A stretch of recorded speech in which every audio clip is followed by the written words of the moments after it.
ټیلر ټول شپه د شوګیر کورونه پس د سهار په وخت کې د دوی کور ته حیرانه ګوري چې خیر دوی تر اوسه پورې بد شوي څنګه دي چې په دې وخت کې د نظر په یوې وړې غونډې کمرې باندې ولګي چې د کلاب بخرونه مخکې جیک په आवाज وکړي. په دې کې شپه شي چې جیک د نور کله په شان خور او سپی په کمره کې بند نه کړي بلکې د هغې نه هم عجیبه خبره دا وي چې د وده کېدو په وخت کې ځان په هتکړو وتړي. په نیمه شپه کې ټیلر د چا په ښکالو پوه شي چې بار ته په کتو سره جیک د بېهوشه کولو والا ټوپک په لاس د ځنګل په طرف باندې روان وي. دته د هغه دا رویه په مکمله توګه عجیبه ښکاره شي او ډېر وخت ورته د ودرېدو نه پس ورپسې روان شي چې په تلو کې د ته پته ولګي چې دی په یو بل ګیر شوي زومبي پسې روان دی. په دې سره ټیلر ډډه راوچته کړي او د مړ کولو دپاره وډ لرولي چې جیک ورته ټوپک ونیوي او منې یې کړي. د دې په لیدو سره ټیلر پوه شي چې دوی خامخا څه ناڅه زمانه پټوي او دغه راز د معلومولو دپاره سیده د دوی کور ته راشي او هغه کمره کولو کې د کومې د کلاب بهرونه چې جیک منې کړی و دی په هغې وړې غوندې کمره کې ویني چې په ځمکه کمبلې پرتې دي او په دیوالونو د وینو خاپونه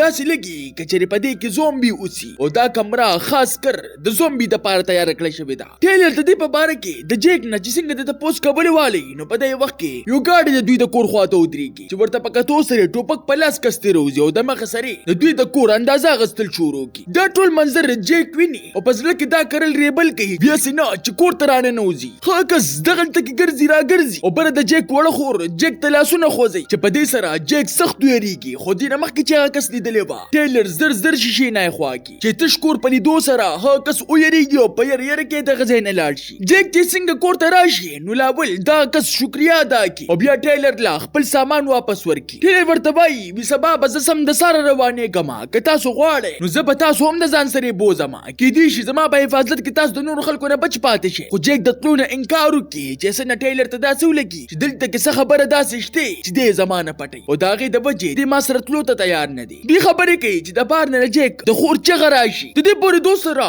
دواړه په وارخطایۍ کې بار ته لاړ شي چې بار د جیک خور هغه کس ګیره کړي کوم چې لږ ساعت مخکې دلته کې راغلی او دا ځل یې د ځان سره ملګري هم راوستلي وو. هغوی د جیک خور لا په سر تمانچه ږدلي وي او دوی له دمکي ورکوي چې خپل ځانونه په خپله باندې وتړئ ګینې د دې د مرګ به تاسو ذمهوار یې. په دې پریشانۍ کې ناڅاپه د ځنګل ډاړه ډزې شي چې لاول دغه کس ملګری راوغورځېږي او بیا ټیلر د جیک خور ته نه راخلاصه کړي چې بل کس د مړ کېدو نه پس په ټیلر ډز وکړي چې ګولۍ د ټیلر نه هغه غاړه وځي او په لږ ساعت کې راوغورځېږي. جیک او خور ته داسې ولګي ګینې هغه مړ شو خو په حیرانتیا سره 3 ګنټې پس هغه واپس په حرکت کې راشي چې زخم په کتو سره هغه مکمل ټیک ټاکي خو جټکه ورته هله ولګي کله چې د جیک د کور ته پام وکړي. هغوی ټول د لاسونه خوځوي دا ډزې بیلا نومې ښځې کړې وې کومه چې د دوی مور وه. ټیلر کور ته په راننوتو سره بیلا ورته ټوله خبره شروع کړي وي د زومبي وایرس نه متاثره شوو کسانو سره 2 قسمه معامله کېږي یا دا کسان په مکمله توګه په زومبي کې بدل شي او یا کم خلک چې دې خلاف په ټیک کېدو کې کامیاب شي نو هغوی د مرګ نه پس هم راژوندي کېدی شي خو دا صلاحیت په هغې وخت کې کار کوي کله چې انسان د زخم د وجې مړ شي. د دې نه ښه صفه اندازه کېده چې ټیلر په خاص کسانو کې دی خو د بیله خبره لا ختمه شوې نه وه. هغه ورته دا هم ووایي چې داسې انسانانو باندې وخت سره دغه چپه بیا راځي د کوم چې د وخت چاته هم پته نه لګي که په دې حالت کې دغه انسان ته مړ هم کې نو واپس راژوندي کېږي او بیا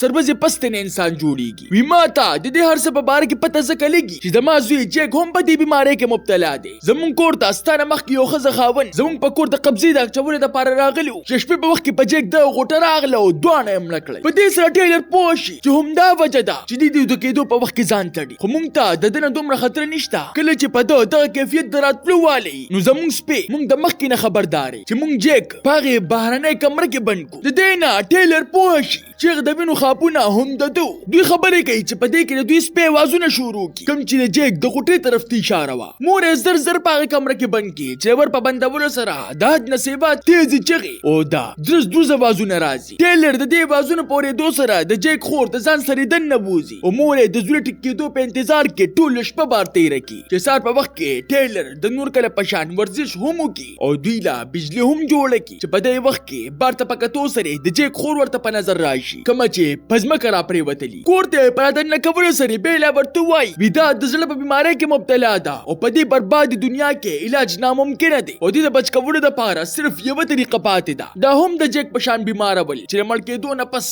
واپس راژوندی کېږي خو دې بیمارۍ د لګېدو امکان صرف 1% او بیلا خپله لور په دې خطر کې اچول نه غوښتله او دغه شان مړه شوه. په سبا باندې جیک نه په مکمله توګه روغ رمټ انسان جوړ شوی او ټیلر د روانېدو په وخت کې دوی ته صرف دومره وایي وزه تاسو په خطر کې چول نه غواړم او زما خزه ماته په انتظار ده. هغه ته دا پته هم نه وي چې خزه به مې ژوندۍ وي او که زومبي، خو صرف دغه وعدې د پوره کولو دپاره روان شي کومه چې ورسره ده کړې وه. د ده په تلو سره اوس په کور کې صرف جیک او مور یې پاتې شي. د دې نه خبره چې ټیلر واپس د راتلو واله دی. ټیلر په مزل کې یوې داسې علاقې ته ورسي چېرته کې چې د چا د خپو خاپونه ورته په نظر راشي، چې په دې سره دلته د مخه سره اندازه وشي چې دا عام خاپونه نه دي بلکې د زومبي یو طوفان را روان دی. په دې سره دی مجبورا د بیل او د جیک د حفاظت دپاره خپله د ښځې واده پرېږدي او د هغوی د کور په طرف باندې روان شي، چې په ورسېدو سره د زومبیګانو په ځای باندې یو بل منظر د په انتظار دی ویني چې د هغوی په کور باندې د بچو کسانو یو ګروپ قبضه اچولې ده. دی بغیر د سابازه ورکولو په خاموشۍ سره د هغوی په ختمولو کې لګیا شي، چې مشر لی په ورتلو سره هغه سره ټول کسان ورپسې تمانچې روباسي. خو د ریدو په ځای باندې ټیلر ورته په خندا شي او د جیک په مخ کې ځان په خپلې چاړۍ باندې حلال کړي. د دې په لیدو سره د هغوی مازغه کار پرېږدي چې دا لیونی و او که روغ، چې هغه ناڅاپه راپاڅي او د کسانو د مړ کولو نه پس په مشر باندې ورله لګیا شي، ولې چې دی اوس عام انسان نو بلکې په زومبي کې بدل شوی. بیا د ځان د بچ کولو دپاره د جیک سره په پټه کمرې کې پناه واخلي، چې لږ ساعت پس هغه د زومبیګانو ګروپ دغلته کې راشي او د دوی د کوره ګیر چاپېره راتاو شي. په دې کې 14 ورځې تېرې شي چې اخر ټیلر دغه کیفیت رابار شي. هغه ټوپک په لاس په منډو کې د هغوی په کور کې ورداخل شي، چې دننه په مکمله توګه خاموش شي او د کمپیوټر خواته ورته د هغوی خط میلو شي په کوم کې چې هغوی لیکلي وي چې دا زومبیګان په خپله باندې مړه کړي دي او د داسې نورو حالاتو نه بچ کېدو دپاره موږ د ځان د حفاظت دپاره د دې ځای نه تلو فیصله وکړه. هغوی د شمال په طرف روان شوي وو، دغه علاقې په طرف په کومې کې چې له ټیلر کور ټیلر د ښه ډېر سوچ نه پس په دې نتیجه باندې ورسي چې دا ځای واقعي محفوظ نه دی او په هغوی پسې روان شي. تاسو ته دا نننۍ کهاني څنګه ولګېده؟ ما ته خپله قیمتي رایې په کمنټ کې ضرور راکړئ. ملاویږو به په یو نوي ویډیو سره. ما له راکړئ اجازت. بای بای.